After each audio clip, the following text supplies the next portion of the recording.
The eLife Podcast from eLife, the open access journal for outstanding research in the life and biomedical sciences. Online at elifesciences.org. Hello, welcome to episode 64 of the eLife Podcast. I'm Chris Smith from The Naked Scientist. This month, how secure is the genetic data uploaded to online public databases? Could your genome get stolen? Also, the plants with three parents, how does nature handle that? And can cannabis combat a common menstrual disorder? But first, do you find speech is much harder to follow in noisy places? Does background din make what other people are saying trickier to comprehend? The good news is that you're not alone. Lots of people struggle, and it's often because as we age, we lose hearing acuity. In fact, by the time we're 40, we can have as few as half the number of fibres in our auditory nerves that we had when we were 4. But traditional hearing tests are notoriously poor at picking this up. Luckily, here's someone who can help. My name is Daniel Pauly. I'm the director of the Lauer Tinnitus Research Center, and I think we have discovered a new type of test for a very common but hidden hearing complaint.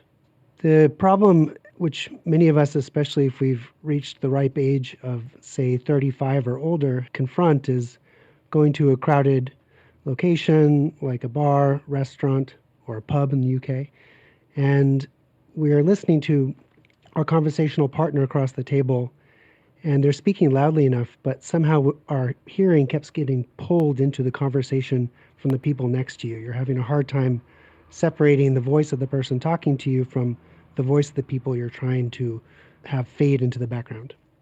And what is the issue that's causing that to happen? Well, that's really the key question, because many people that complain of this will go to their hearing specialist. The hearing specialist will do their standard set of tests. And that type of test is useful for identifying a hearing loss, but it doesn't really help in identifying this hidden hearing complaint of being unable to follow conversations in noisy backgrounds. And what fraction of people, when they experience this symptom, will go and have those tests and then be sent away saying, nope, your hearing's absolutely fine? Right. So the dark matter in the universe are all the people that have this complaint but don't go to a hearing specialist because maybe they figure it's not worth the bother. But we have looked into the database at our clinical care center, and we find that about 10% of people come in with a hearing complaint but are told that their hearing is normal. So what can we do about it then? In terms of what have you managed to discover here that means we're in a position to better inform people about the status of their hearing? So one way was to kind of ask how the first stations in the brain that process sound, how well they are capturing a signal that we nerdy scientists call frequency modulation. If you think of, for example, the sound of an ambulance siren, and the more sensitive you are to that little warble, the better able you are to understand speech and background noise. And for us, that was a huge hint because we could try to zoom in and capture the way that the earliest stages of the brain were encoding these little warbles. How can you make that appraisal when you can't necessarily drill a hole in someone's head and make those measurements? What sort of proxy markers are there for that sort of encoding that are sensitive enough that you can use them?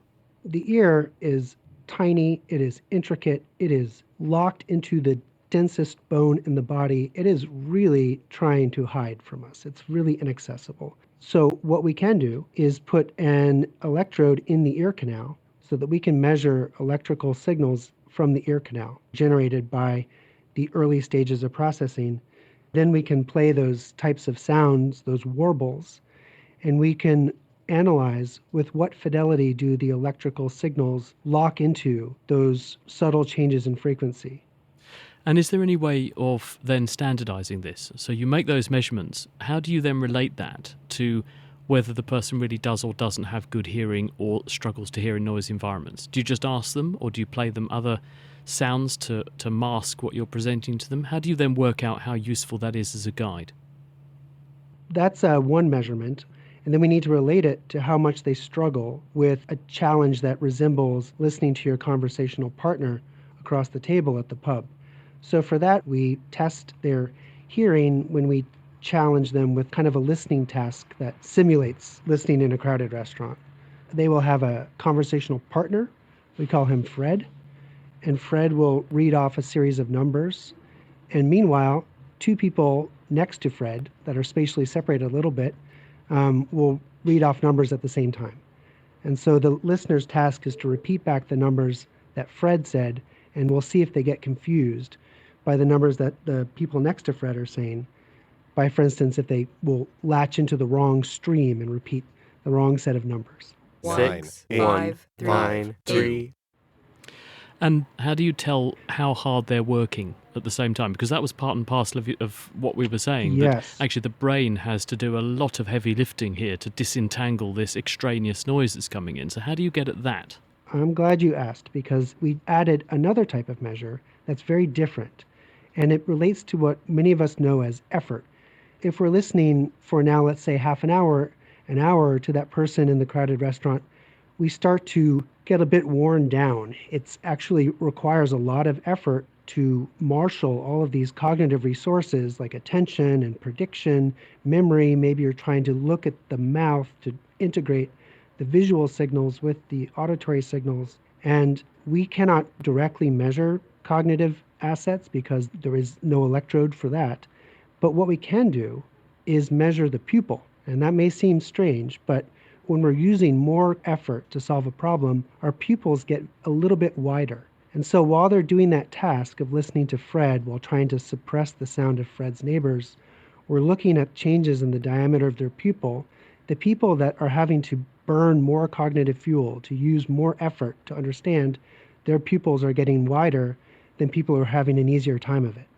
And then what? Do you put all of this information together, the sensitivity to the ambulance frequency modulation type sound, with the ability to understand and correctly remember what Fred has said, and then your pupil size? You integrate all of that together, and this is the predictor. Exactly right. Knowing these three pieces of information, we could predict with 80% accuracy how well you do in this type of listening challenge. What we don't know is, can, on an individual basis, we bring you in and say, this is the issue with you, yes or no. So in that sense, further development is needed to sort of refine the sensitivity and the selectivity of the test. Sounds good to me. Daniel Polly, he's at Harvard Medical School. A common trend at the moment is to get your DNA sequenced. Often you learn how much Neanderthals in you, that you've got Irish ancestry, and your mother's side of the family were Vikings. Many of these resources also let you know about things like disease risk genes. Some people then go on to upload their genomic data to a range of online platforms that use these sequences to do things like reunite you with your long-lost relatives. But, as UC Davis researcher Michael Edge has shown, many of these platforms are vulnerable to some simple exploits, and there's a very real danger you could end up with your genome being hacked and stolen. What some of these websites do is they allow people to upload their own genetic data. So people will get their genetic data from some place like 23andMe or Ancestry.com, and then they're allowed to upload that information to one of these other websites like GEDmatch, Family Tree DNA, MyHeritage.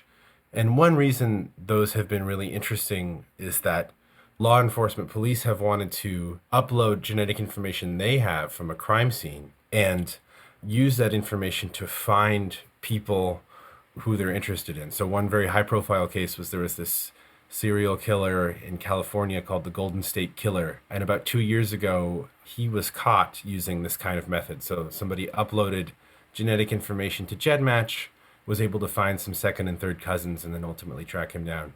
And what we were interested in is, if somebody uploaded the right kind of information to these data sets, could they actually compromise the privacy of a lot of different people who are in those data sets? So could you actually figure out genetic information of the people who are in the databases by just uploading particularly well-chosen data sets?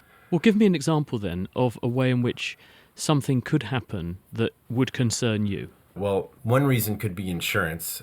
In the United States, people are protected in terms of their health insurance by an act called GINA, but that doesn't apply to all kinds of insurance. So you could imagine people being interested in this information and maybe using it to discriminate against certain people. Or you could imagine somebody maybe stealing part of somebody's genome, learning part of their genome, and then using that to construct a fake relative and then gain their trust. So maybe if I know part of your genome, I can build a genome that looks like it's your long lost second cousin or something, and then try to connect with you on one of these services. And maybe that gives me an in for some kind of phishing scam or something like that. So what question did you ask of the system? I mean, how did you approach this in the first place? We kind of had two broad ideas for how somebody could attack this data set. One idea was maybe they can just take advantage of the fact that all of our genomes are like a mosaic built from pieces of our ancestors' genomes. And what that means is that we all share little pieces of genome with each other. If I upload my genome and I'm shown all the places where I match somebody in the data set, then I know something about all those people's genomes where I match them. And I'll match my close relatives, and depending on how short of a piece of genome the database is willing to show me, I might match people who I'm not even particularly closely related to. So that's one kind of attack, is just by looking at sort of tiles of my genome that match other people's genomes, and in particular, not just my genome, but many people's genomes that I could download from the internet, and looking at where all of them match with other people, can I figure out other people's genetic information? And then the other broad method we thought about was attacking the algorithm that these websites use, in particular GEDmatch uses, to identify matching segments. And we found that there's a way you could trick the algorithm into basically showing you somebody's genotype at a site that you care about. Have you put these vulnerabilities to the owners of these sites? Yes, we did. So 3 months before we published anything, we went and talked to representatives of all these different companies, told them basically what we were planning to do, and gave them a sense of what our results were going to be roughly. And what did they say? Many of them assured us that they didn't think these problems would really affect their website in one way or another. In different cases, that was either convincing or not. We know a bit about what GEDmatch has done, but in the other cases, we don't know whether they've done much. Given that you've put this out in the public domain, one would hope that they would tighten up. But is there a way of tightening up without destroying the raison d'etre behind the whole initiative? Yeah, that's a good question. And we think there are lots of ways. So we suggested a bunch in our paper, and two pretty easy ones for them to do would be, first, to only show either long matching segments or just not show the location of segments at all. So some companies follow this model, and that protects them from one of the major types of attack that we propose. And the other method is using more up-to-date methods for finding segments that match between two people. There's an older class of methods that's vulnerable to a type of hacking that we talk about. Most of the companies have assured us that they use a newer method that wouldn't be vulnerable in the same way, but GEDmatch, we think, is still using the older method. And then a third thing that's would be very effective but is a bit harder because it requires cooperation is these sites that allow uploads could actually start only accepting uploads that are tagged with a digital signature that ensures that they're from a trusted source. So that would mean that I, as just an independent person, couldn't go and make a text file that's formatted the way 23andMe does it and then upload it to one of these places. That, I think, is a big hole that all of them have now. Do you think this really is a big risk, though? Because if someone was that hell-bent on discovering, say, my DNA, they really wouldn't struggle to track me down, shake my hand a few times, make friends with me at work, invent some story to gain a sample from me, which they could do without me even realising they'd done it. So is there much to be gained, really, from going to all this trouble of hacking one of these sites? Yeah, so I think if you have a specific target you're interested in, you're right. It's and actually the laws on that in the United States are pretty loose in terms of being able to follow somebody around and use found DNA. The difference with these kinds of methods that we're talking about in this paper is you get all this information at the same time.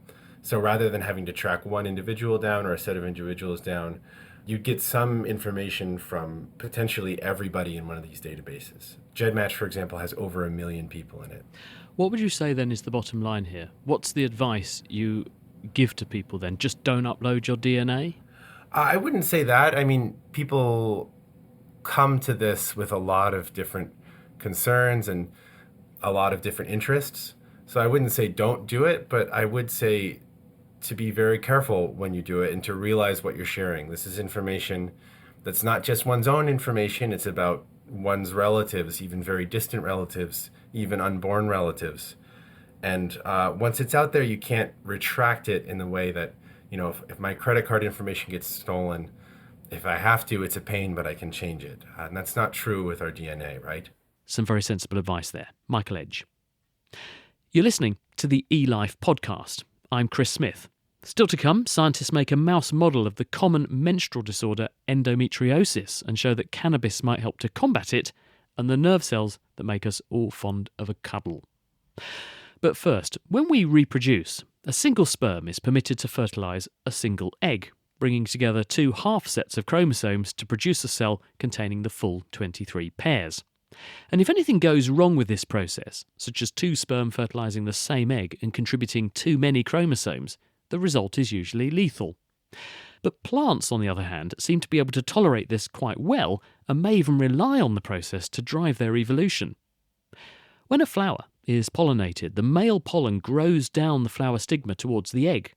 When it gets there, it contributes DNA to both the nourishing tissue that surrounds the egg and the egg itself. The nourishing tissue inspects the DNA and can abort the fertilisation if something is wrong. But rarely, two pollen tubes from two separate fathers can try to fertilise simultaneously. When this happens, the second one doesn't need to interact with the nourishing tissue and can add its DNA directly to the egg, producing a plant with three parents. This has significant implications for plant breeding, and Rita Gross-Hart proved how it happens in an ingenious series of experiments. Because we were expecting a really rare event, we thought it would be good to have something which is easy for us to score. And the best case scenario we thought is that all the seedlings which have just one father drop dead, and only the ones which have two fathers survive. So we decided to use a gene which confers a herbicide resistance. And we kind of separated this gene. We put one part into father 1 and we took the other part into father 2. The rationale behind this is that if only one sperm from one father is inherited, the gene is not complete and is not expressed. So the plants are herbicide sensitive. By contrast, if an egg inherits the sperm from the two different fathers, the gene would be complemented and the triparental offspring would be herbicide resistant. And what fraction, when you did this, actually survived? In other words, had inherited both halves of the gene, one from each dad, and therefore reconstituted a functional gene in the offspring? Yeah, that is actually quite fascinating. We have to look at 10,000 seedlings to find one, which is herbicide resistant. And did you check, when you looked at the seedlings that appear to be resistant and therefore would appear to have three parents, did you go in and genetically confirm that was definitely the case? Yes, we felt it was a very important step because just getting a herbicide-resistant plant did not feel comfortable for making such a strong claim that plants can have three parents. So we, in addition, checked whether we could find back the two halves of the gene. And then we also said that we would assume that such plants would have additional chromosomes. So a typical Arabidopsis plant gets 5 chromosomes from the mother and 5 chromosomes from the father. What we found in these herbicide-resistant plants was 15 chromosomes. So that fitted quite well to the idea that actually a second father had contributed its entire genome. How does this actually happen, though? What's the mechanism? Actually, there was a remarkable difference between what the first inheritance step was from father 1 and the fusion that we observed with father 2. The first father delivered its sperm not only to the egg cell, but also to the adjacent nourishing tissue. This is normal and quite characteristic for flowering plants. Importantly, this nourishing tissue has a DNA checkpoint. So the first father's genetic material went through this genetic checkpoint. However, to our surprise, in many cases, genetic material from father 2 was only delivered to the egg cell, but not to the nourishing tissue, thereby bypassing this DNA checkpoint. Given that you've shown that this can happen, albeit with a lowish frequency, this must therefore be an important way in which plants can share genes, trade genes, gain additional genes from multiple parents. It must have been going on in evolutionary terms like this and have played quite an important role in the plants that we see around us today. Yes, that is an absolutely correct point. So during evolution, the increase in chromosome numbers is assumed to be really having played a major role in speciation. Why is that? Well, having additional chromosomes and duplications of chromosomes is kind of like a playground for evolution. So these genes can either be newly functionalized, they can be maintained in their function, or they can be deleted. Why doesn't this totally screw up the ability of the plants to reproduce themselves, though? Why don't they end up with what we call aneuploidy, the wrong numbers of chromosomes in their own gametes, their own eggs and sperm, when they want to reproduce subsequently? Yeah, that's a very good question, and I wish I could give you a good answer on that. The point is, indeed, we have plants which have now 3 sets of chromosomes. That implies that when it comes to the formation of germ cells, that these 3 sets need to be distributed. This can occur in an even fashion, but typically it occurs in an uneven fashion, saying that, for example, chromosome number 1 is represented by 1 copy in a germ cell, whereas chromosome number 2 is represented by 2 copies.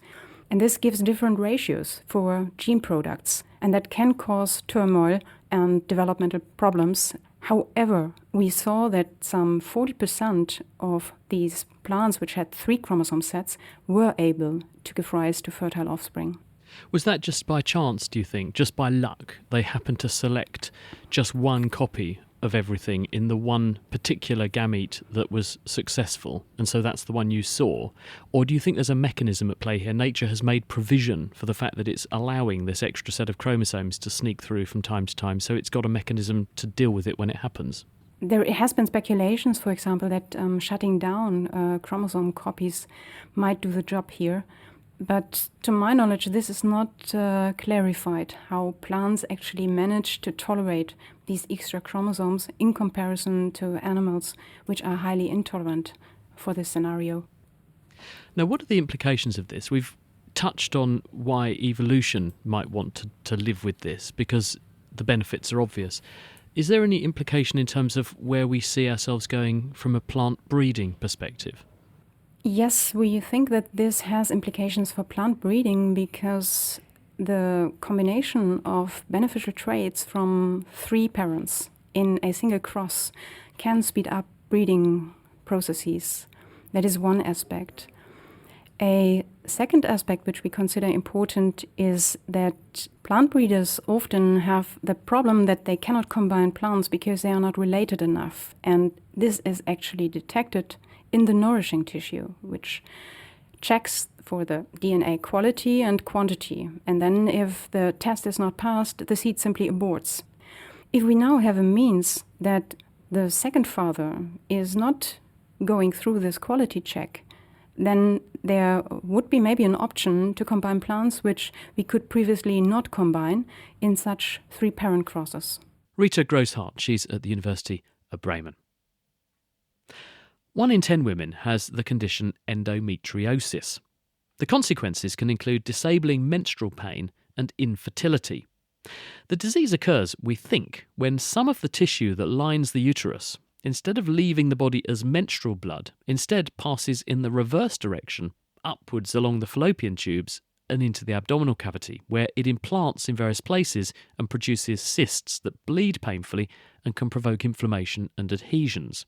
Now, researchers have managed to recreate the condition in mice and gone on to show that THC, one of the main psychoactive ingredients in cannabis, can reverse the activity of the disease, suggesting that this might be a fruitful avenue to pursue in human patients. I'm Rafael Maldonado, professor at the University Pompeu Fabra and director of the Neuropharmacology Research Group. What we do is we extract some uterus tissue from a normal mouse, and we just implant this uterus tissue in the abdominal cavity. And of course, we have a control animal where we just implant fat in the same places. Only the animal where we have implanted this uterus tissue is the one that expresses pain. but also express other manifestations similar to women that has endometriosis, an emotional alteration and a cognitive alteration. So women who have endometriosis don't just get pain once a month when they're menstruating, they also get these other consequences you're describing, including decision-making and cognitive impairments. That's correct. So you've got this animal model then. It develops many of the symptoms of endometriosis. It means that you've now got an opportunity to try various therapies. Yes. What did you decide to test? Well, we focus on the endocannabinoid system. This system is involved in the transmission and integration of pain, is involved in the emotional control, is involved in the cognitive control. So for these and other reasons, we have arguments to believe that we are going to be able to modify the manifestations of endometriosis. What did you do then? You give the mice who have got either the control tissue or the mice that have got the uterine tissue, so they are endometriotic mice, you give them some THC, tetrahydrocannabinol, and you then ask, what does this do to their symptomatology? Yeah.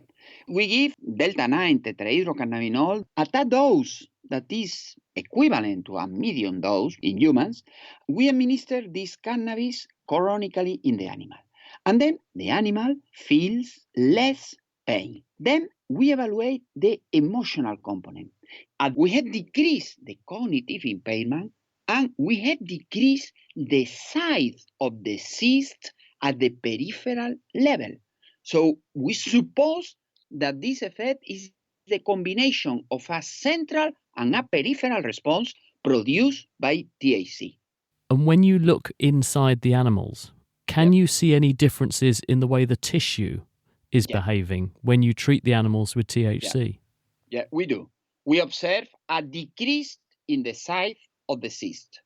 We observe a decrease in the size of the cyst that generates this disease that is called endometriosis. Do you think it would be possible to dissect away some of the psychoactive effects of THC and still achieve these benefits so that people would potentially get the benefits for endometriosis but none of the central consequences? Yeah. These are the studies that we are doing right now, trying to obtain just the beneficial effects, avoiding the central psychoactive effects of THC. Well, let's hope those experiments work. Rafael Maldonado there. The nervous system carries information about touch from the skin to our brains, and different types of stimuli are carried in different classes of nerve fibre. Pain and temperature sensations are conveyed in one group of nerves, while fine touch and itch sensations are signalled by others. And we have a pretty good idea how this information gets relayed to the brain. But there's also one more recently identified class of nerve fibre, responsible for the pleasant sensations that accompany being stroked or massaged, that neuroscientists assumed, on the basis of the characteristics of the nerve cells involved, would travel alongside the pain and itch sensations. But when they did experiments in humans to prove it, they got a surprise. Francis McGlone. Well, our research for a number of years now has been characterising the functional properties of a particular class of sensory nerves that innervate the skin, called C fibres. And C fibres are classically understood for code for pain and itch. There's been another C fibre identified relatively recently that responds specifically to gentle touch. And this nerve fibre, we hypothesise, is the basis for why people like a cuddle or they like to be stroked in consensual sort of relationships. So in this case it's C for cuddle. But what was the what was the question that you had to get at then? Well, the question was its pathway centrally. So we record from these nerve fibres in humans using an amazing technique developed by the Swedes called microneurography, where we can put a very fine electrode through the skin into an underlying nerve bundle, and we can listen in specifically to particular classes of nerve fibres. So we know this nerve is in the skin, and we know its response properties, which are really quite fascinating, because this nerve fibre is tuned to respond optimally to the stroking velocities that people would report as most pleasant. So you know a lot about basically what excites these nerve cells, but exactly how I become consciously excited when I'm stroked in this way, that was the unknown. Well, we've got the two ends of the equation. We've got the first order neuron in the skin. What we don't know is the second order pathway, i.e. which spinal pathway is the C-tactile afferent moving up towards the brain. Is that not the same as the pathway that these other C fibres, these very small, unmyelinated, but very fine caliber nerve fibres take? They classically, we understand from physiology going back a long, long time, they go into the spinal cord, make some connections, and then they go across to the other side of the spinal cord and whiz up to the brain. Is that different then, you think?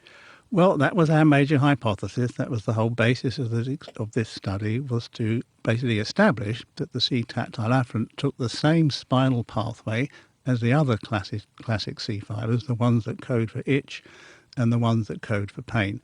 So that was our hypothesis, that when that pathway is cut, response to pleasant touch would have disappeared. Now, when you say when it's cut, would this be in humans who are having either trauma to the spinal cord or purposeful interruption of those pathways for some reason? Yes, I should explain that. In chronic neuropathic pain patients, the problem with chronic neuropathic pain is it's very difficult to switch it off. So some years ago, neurosurgeons came up with an operative procedure where they basically put a needle into the spinal cord, and the spinal cord has got loads of pathways coming up it, but there's a specific pathway called the spinothalamic tract where we know all the C nociceptors and the itch nerves are. The neurosurgeon will put a needle into that, and then they heat that needle up so that it basically cauterizes the spinothalamic tract. And then it's quite incredible, actually. Out of 20 patients that took part in the current study, I think 18 or 19 after this operation were completely pain-free. Their itch had gone. And of course, we fully expected that when we tested their response to pleasant touch, that would have been absent as well. And it wasn't. So we're having a real rethink now as to what's going on in terms of how this nerve fibre codes for the pleasantness of touch. Do you think they've got a unique fibre bundle? These aggregate in some way within the substance of the spinal cord. They don't join those pain and itch and other pathways. They stay isolated and go up anatomically in a distinct area, and so when you do that lesion, you just miss them. There is that possibility that they may have a sub sort of pathway that travels up the spinothalamic tract that we missed. But these operations completely removed itch, they completely removed pain, so they would have to be hiding somewhere in order for us not to have detected them. There is just one maybe niggling problem, is that when the surgeon is stimulating through that needle to make sure that he's in the right part of the spinal column, the patient is brought out of anaesthesia and they're asked to respond when they feel anything. And of course, if you're in the spinothalamic tract and you electrically stimulate it, clearly these patients will respond with, yeah, that's really painful. So we're looking specifically with the surgical procedure for a response of pain from the participants. Now, it's just vaguely possible that by doing that, we've missed out another sort of sub-tract in the spinothalamic tract that has all the CTs. That's a possibility, but it's unlikely. Is it possible that these slightly extraordinary nerve fibres are taking a completely different path entirely? Could it be that they're going up, say, the back part of the spinal cord, what we call the dorsal column pathway, which traditionally there's very fine touch in there, isn't there? If I want to tell which coin I've got in my pocket when I reach in with my fingers, I'm using that pathway. Is it possible they're going up there? Absolutely. I mean, when we reasoned the results in our paper, we did make that point that it's possible that these fibres are also going up the dorsal columns. And as you say, there is some evidence and some animal literature that may be the case. It's surprising how little we really understand about the complexities of these afferent pathways coming up the spinal cord. And what we're going to be doing next now is to let the brain tell us what's going on rather than somebody subjectively reporting whether that touch feels pleasant or not. So these patients, the next cohort of patients, will be running an fMRI analysis on them and stroking them again and see what the brain's telling us. I wonder what they'll find. Francis McGlone there, he's at Liverpool John Moores University, and he was speaking about the nerves that make us like a cuddle. Well, that's it for this month. You've been listening to the eLife podcast, produced by The Naked Scientists. Previous editions, the references, as well as full text transcripts for these programmes, and details about how you can subscribe to the podcast are at nakedscientist.com/eLife. And incidentally, The Naked Scientists also publish a weekly science programme that covers the latest leading science stories. You just look up Naked Scientist Podcast on your favourite podcasting app, or you can go to our website, that's nakedscientist.com, to get it. I'll be back at the same time next month with another look inside eLife, when we're going to be discussing COVID-19 and the role that bats can play in harbouring viruses. Until then, from me, Chris Smith, thanks for listening and goodbye. The eLife podcast. From eLife, the open access journal for outstanding research in the life and biomedical sciences. Online at elifesciences.org.